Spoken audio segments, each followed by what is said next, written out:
বার্তাটা দিয়েছেন।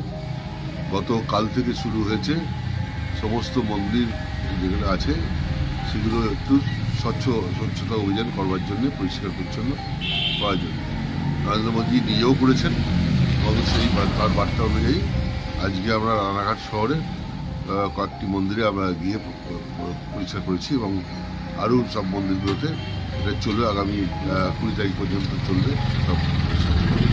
এটার বার্তা এটাই যে আমরা এই মুহূর্তে একটা পবিত্র সন্ধিক্ষণে দাঁড়িয়ে আছি।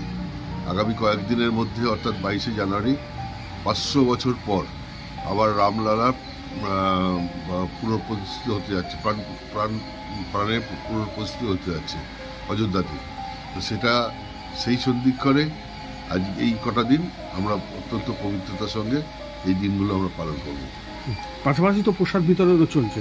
তাছাড়া অক্ষত প্রসাদ বিতরণ আগামীকাল আমাদের রানাঘাট শহরের প্রায় সব বাড়িতেই হয়েছে এবং আমাদের জেলার প্রায় সব বাড়িতেই হয়েছে। আজকে হয়ে যাবে।